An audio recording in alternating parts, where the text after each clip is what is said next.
हाँ जी, तो स्वागत है आपका टेक्नो कोडर्स के एक और नई वीडियो में।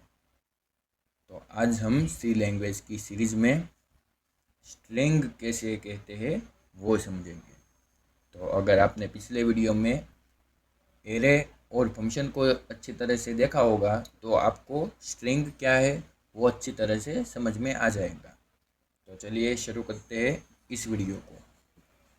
तो स्ट्रिंग स्ट्रिंग एक एरे है जो कैरेक्टर को स्टोर करता है।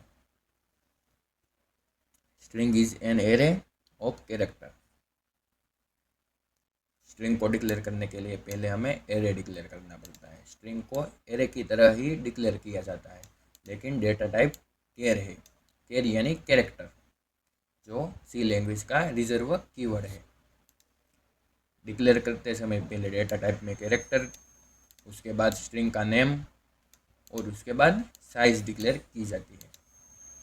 तो अगर हमें स्ट्रिंग को प्रिंट करवाना हो तो प्रिंट ऐप में परसेंटेज एस स्ट्रिंग को प्रिंट कराने के लिए यूज़ होता है। और उसके बाद हर डेटा टाइप टाइप हर डेटा टाइप की तरह उस वेरिएबल का नाम जो हमें प्रिंट कराना है। उसके बाद हम स्ट्रिंग को यूज़र से रीड कैसे करा सकते हैं, तो उसके लिए स्कैनएफ फंक्शन होता है। स्कैनएफ फंक्शन में परसेंटेज एस से हम स्ट्रिंग को स्टोर करा सकते हैं। तो इस तरह से स्ट्रिंग काम करती है। तो चलिए अब कोड की ओर चलते हैं। तो कोड के लिए VS कोड का यूज़ करेंगे। तो नया फोल्डर एक डिक्लेयर कर लेते हैं 06 नाम से। उसका नाम हम रखते हैं स्ट्रिंग।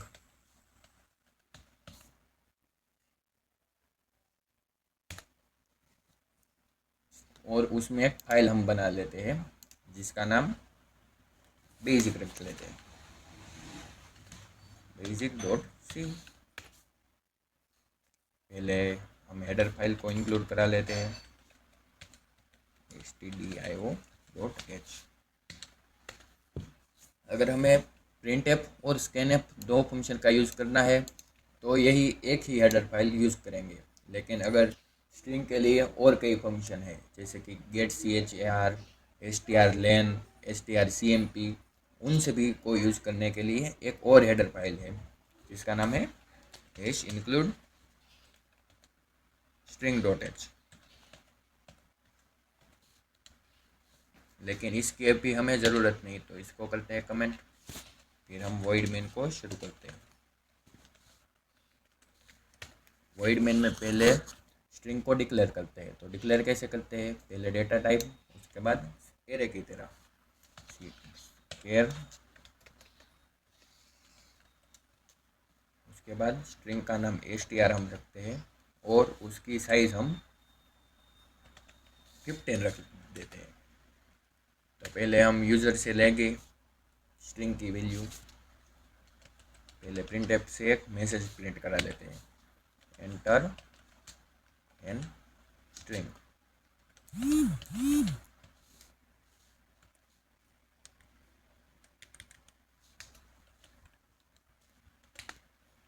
उसके बाद स्कैन ऐप में स्ट्रिंग को स्टोर कराएंगे। परसेंटेज एस से स्ट्रिंग को स्टोर किया जाता है। उसके बाद वेरिएबल का नाम str। अगर हम चाहे तो यहाँ पे %% लगा सकते हैं, वरना नहीं भी लगा सकते तो भी चल जाएगा हमारा काम। उसके बाद स्ट्रिंग को प्रिंट कराते हैं। प्रिंट ऐप में str इज, उसके बाद स्ट्रिंग को प्रिंट कराते हैं। उसका नाम रखते हैं हम str। तो कोड को करते हैं हम एग्जीक्यूट।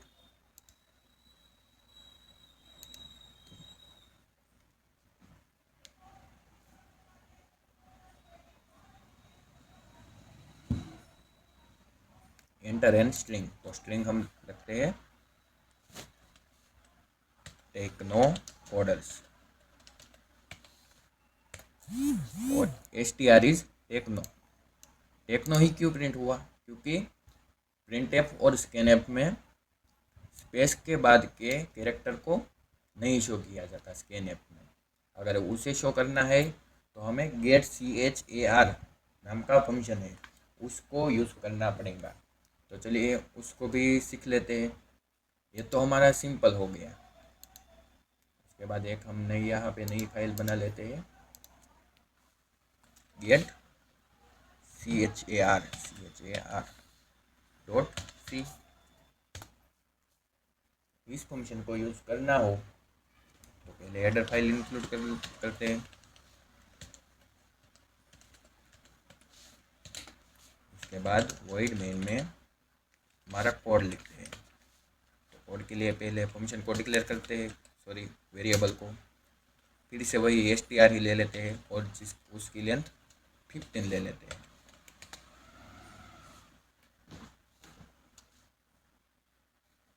गेट CHAR एक ही कैरेक्टर को इनपुट में लेता है। तो अगर हमें ज़्यादा से ज़्यादा कैरेक्टर लेने हो तो हम लूप का यूज़ करेंगे। तो लूप के लिए हम एक इंटीजर टाइप का वेरिएबल ले लेते हैं आई, जिसकी वैल्यू पहले से ही डिक्लेयर 0 से कर देते हैं। हम सिंपली डू वाइल का यूज़ करेंगे क्योंकि पहले यूज़र एंटर हो जाना चाहिए लूप में, उसके बाद ही कंडीशन चेक होनी चाहिए। तो पहले हम यहाँ पे एक मैसेज शो करा लेते हैं प्रिंटफ में कि एंटर स्ट्रिंग, उसके बाद सेमीकोलन। डू वाइल लूप का यूज़ करेंगे।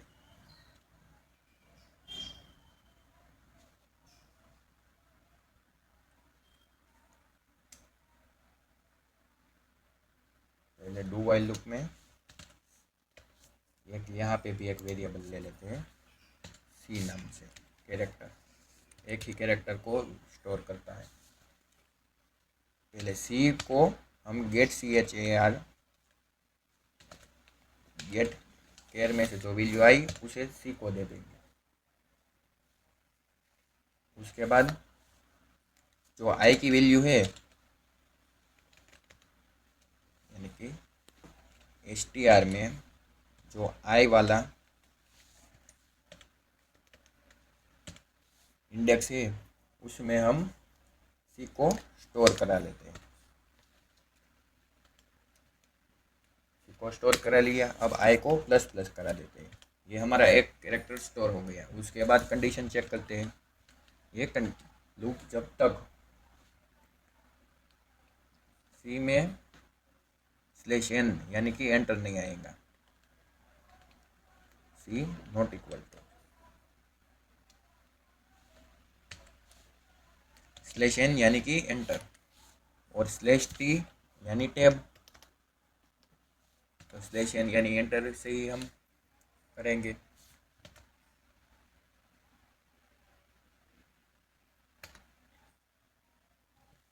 उसके बाद जो आखिरी /n आया है तो आखिरी वाला है जो इंडेक्स, उसमें हम /0 यानी कि एक स्पेस प्रिंट करा लेते हैं। तो उसमें STR और जो आखिरी वाला इंडेक्स है यानी कि आई वाला, उसमें हम /0 यानी कि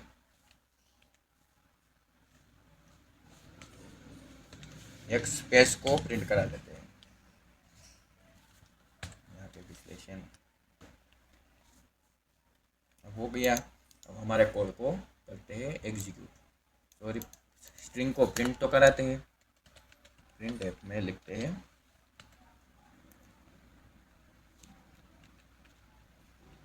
स्ट्रिंग इज %s और स्ट्रिंग हमारी है STR। कोड को करते हैं एग्जीक्यूट। एंटर स्ट्रिंग आ गया।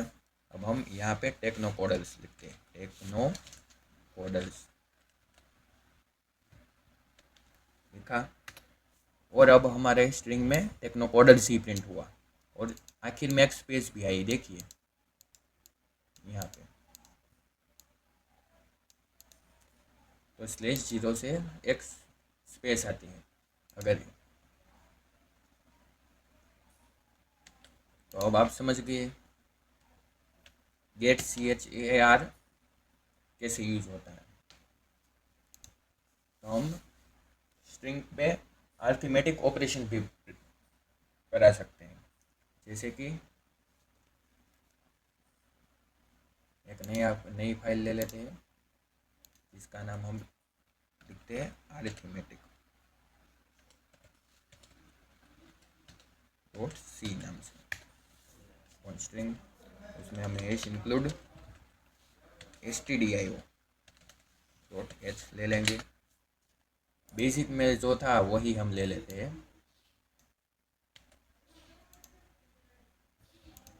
अरिथमेटिक में।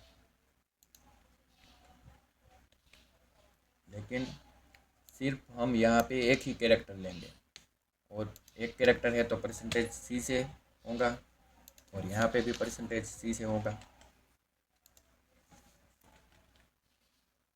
और पहले हम देखते हैं कि क्या प्रिंट होता है।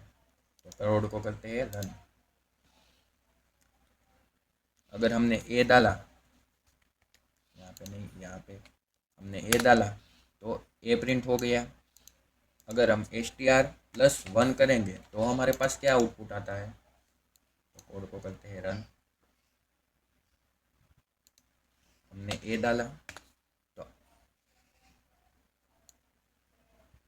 एंटर एंड स्ट्रिंग ए, उसके बाद ये क्यों नहीं प्रिंट हुआ।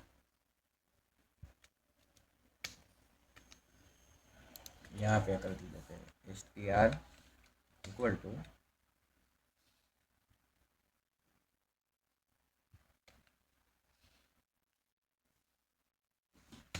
यहाँ पे ए माइनस ए स्ट्रिंग है उसमें से +1 करते हैं। इसको करते हैं कमेंट, क्योंकि यूजर से वैल्यू नहीं लेंगे अब फिलहाल के लिए, देखने के लिए। कोड को करते हैं एग्जीक्यूट। a+1 तो ए ही क्यों प्रिंट हो रहा है।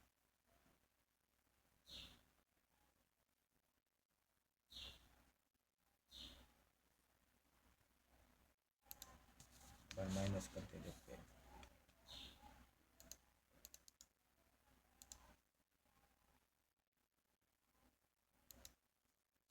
आज की वैल्यू से प्रिंट हुआ, देखिए माइनस करते हैं। अगर यहाँ पे Z लिखा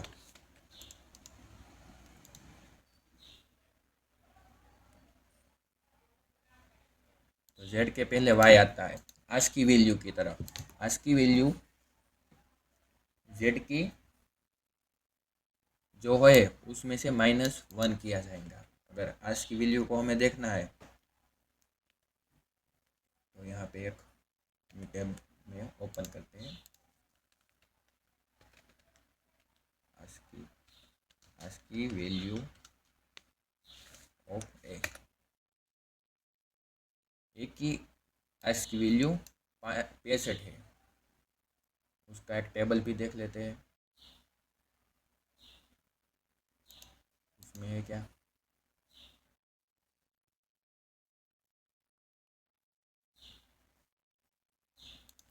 यहाँ पे आज की वैल्यू का टेबल ही प्रिंट करा लेते हैं,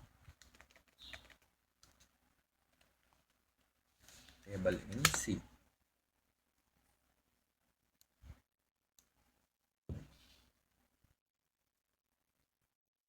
तो देखिए यहाँ पे अब रिजल्ट नहीं है इस फोटो का, कोई और फोटो खोलते हैं। ये तो खोला था हमने।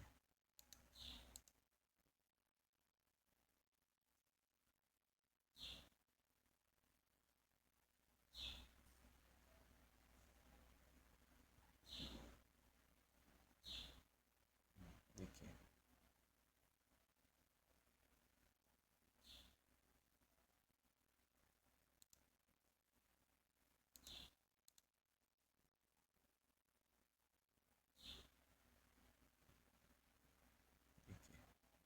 यहाँ पे आज की वैल्यू ए की 65 है, बी की 67। उसके बाद लाइन में आज की वैल्यू है। तो अगर हम यहाँ पे कैरेक्टर में 90 प्रिंट कराते हैं तो क्या प्रिंट होता है, देखते हैं। str equal to 90।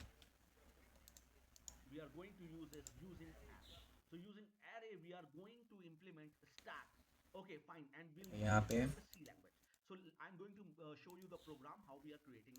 कुछ प्रिंट हुआ क्या नहीं हुआ, फिर से करते हैं रन कोड को।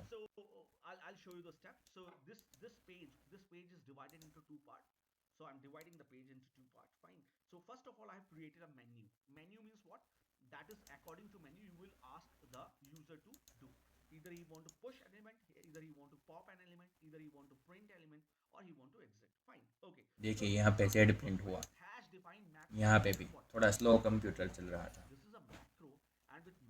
अगर हम आज की वैल्यू में अगर हम ए को प्रिंट कराना चाहते हैं तो यहाँ पे 65 लिखेंगे। इस तरह से आज की वैल्यू से हम कैरेक्टर को प्रिंट करा सकते हैं। तो यहाँ पे ए प्रिंट होना चाहिए, str इज ए। तो आज की वैल्यू से हम इस तरह से प्रिंट करते हैं। इसके लिए एक फंक्शन है ए टू आई, यानी कि आज की वैल्यू टू इंटीजर। इस फंक्शन के लिए हम एक हेडर फाइल इंक्लूड करानी पड़ती है, जिसका नाम है स्ट्रिंग stdlib डॉट एच। इस फाइल में से एक फंक्शन आता है जिसका नाम है ए टू आई। ये फंक्शन है, तो उसमें हम आज की वैल्यू अगर डालेंगे, यानी कि यहाँ पे 65 डालेंगे और उसके बाद स्ट्रिंग में स्टोर कराते हैं।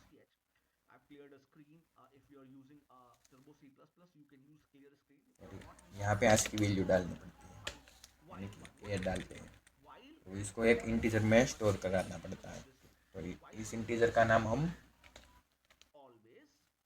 आई से ले लेते हैं और यहाँ पे एक इंटीजर आई नाम की वैल्यू ले लेते हैं। और ये इंटीजर है, तो यहाँ पे %d से आई को प्रिंट करा लेते हैं। तो इसमें क्या आता है, एक की आज की वैल्यू प्रिंट होगी प्रिंटफ में। यहाँ पे गड़बड़ है कुछ, यहाँ पे सेमीकोलन हम भूल गए, उनको कहते हैं रन। str इज 0 और यहाँ पे 0 क्यों प्रिंट हुआ, 1 2 3 कराते हैं।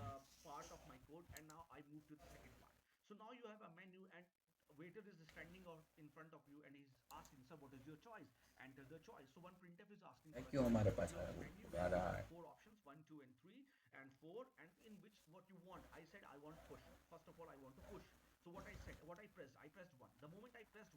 ये डालते हैं तो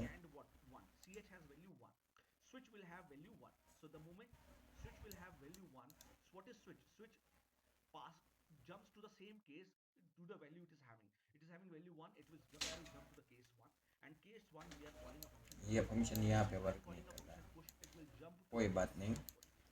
हम स्ट्रिंग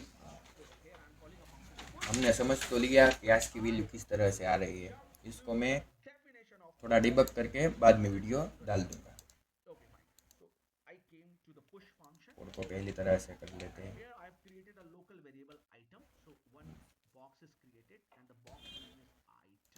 और एक यहाँ पे नई फाइल बना लेते हैं, स्ट्रिंग हैंडलिंग फंक्शन कि str1.c। इसमें कई तरह के सी लैंग्वेज हमें फंक्शन प्रोवाइड करता है, जैसे कि str लेंथ, जिससे हम लेंथ को देख सकते हैं। उसके बाद है strcpy जो कॉपी करता है स्ट्रिंग को। उसके बाद है strcat CAT, जो स्ट्रिंग को कॉम्पोनेट कराता है। कॉम्पोनिएट यानी कि मर्ज, दो स्ट्रिंग को मर्ज कराता है। उसके बाद strcmp नाम का एक फंक्शन है जो दो स्ट्रिंग को कंपेयर कराता है। तो इसका भी एग्जांपल देख लेते हैं। पहले हमें इंक्लूड stdio.h से हेडर फाइल इंक्लूड करानी है, और ये सारे फंक्शन एक हेडर फाइल से आते हैं जिसका नाम string.h है। इसे भी इंक्लूड कराते हैं string.h। उसके बाद void main में हम एक स्ट्रिंग ले लेते हैं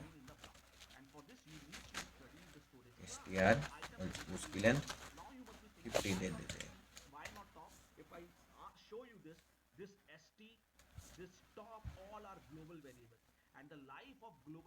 बेसिक में जो था वही ही पहले वैल्यू हम यूज़र से लेंगे, यूज़र से वैल्यू ले ली। उसके बाद एक फंक्शन है जिसका नाम strlen है जो एक इंटीजर रिटर्न करता है। तो एक इंटीजर l नाम से एक वेरिएबल लेते हैं, l यानी लेंथ, और उसमें हम स्टोर करा लेते हैं strlen फंक्शन से आया गया रिटर्न। strlen में हम स्ट्रिंग को पास कराएंगे और बाद में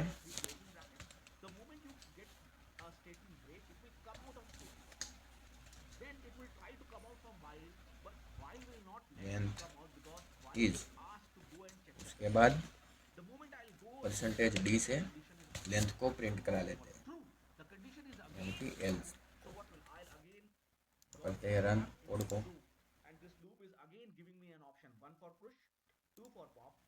स्ट्रिंग हमने एंटर की, सब्सक्राइब करना मत भूलिएगा, ओके। तो स्ट्रिंग सब्सक्राइब ये प्रिंट हो गया। उसके बाद स्ट्रिंग की लेंथ कितनी है वो लेंथ यहाँ पे प्रिंट हो गई। इसमें 1 2 3 4 5 6 7 8 और 9 कैरेक्टर है, तो उसकी लेंथ 9 आई। तो str लेंथ की तरह एक और फंक्शन है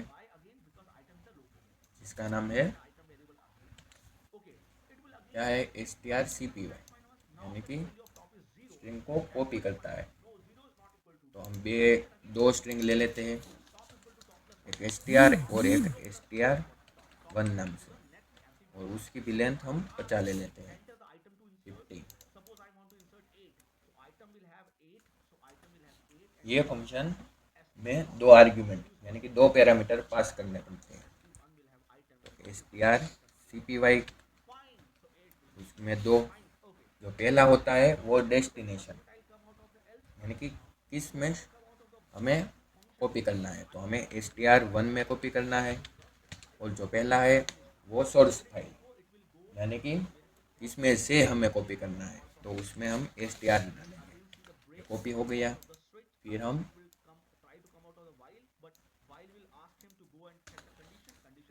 str1 को प्रिंट करा लेते हैं, str1 को प्रिंट करा लिया। तो कोड को करते हैं रन। तो हमने सब्सक्राइब लिखा, सब्सक्राइब।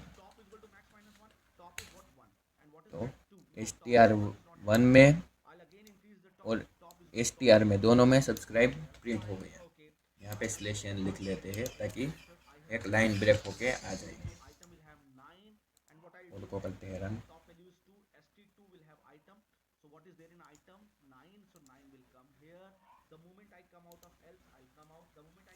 यहाँ पे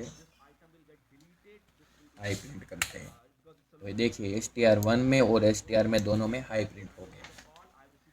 उसके बाद एक फंक्शन है strcmp जो दो स्ट्रिंग को कंपेयर करता है, तो उसे भी हम देखते हैं।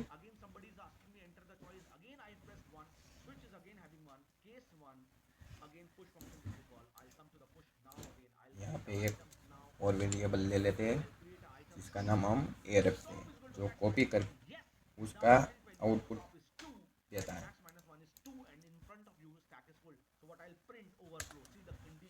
इस दोनों को करते हैं कमेंट।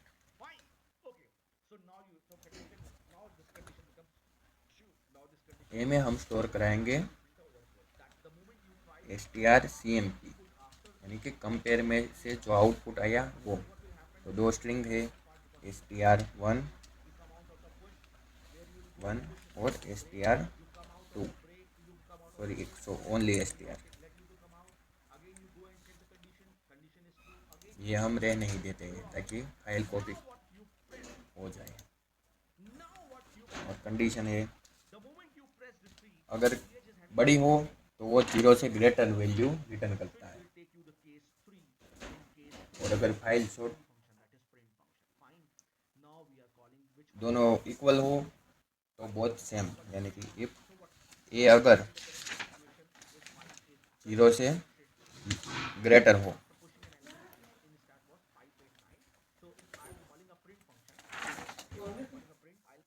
तो आउटपुट में प्रिंट होता है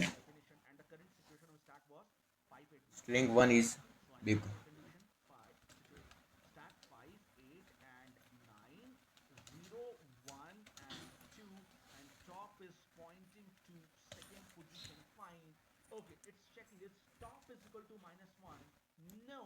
और एक केस है इसका नाम एल्स इफ में, अगर ए से 0 की लेंथ बड़ी लेस है तो string 1 is only string is big str। यहाँ पे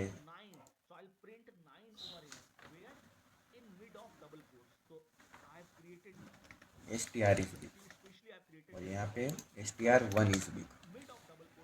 दो वेरिएबल ले लिए हैं इसलिए। और एल्स पार्ट में अगर दोनों सेम है तो दोनों सेम है ऐसा कहना पड़ता है। तो string is same, string 1 and str are same.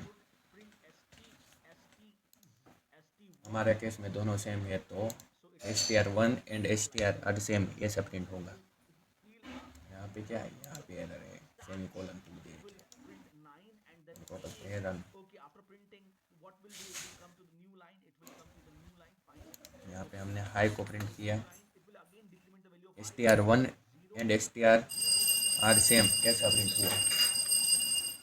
तो ये हमारा कंपैरिजन हो गया दोनों स्ट्रिंग का। इसको करते हैं कमेंट,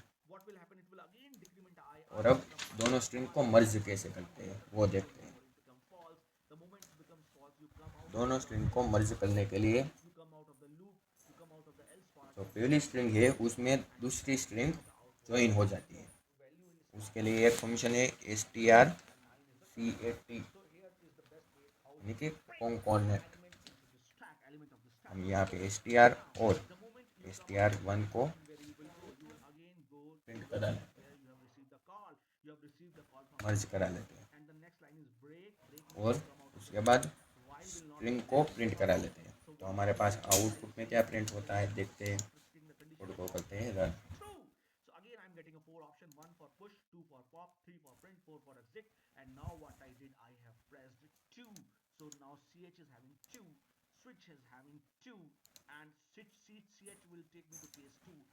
यहाँ पे हम हाई प्रिंट कराते हैं तो 2 बार हाई प्रिंट हुआ, यानी कि str1 और str2 मर्ज हो।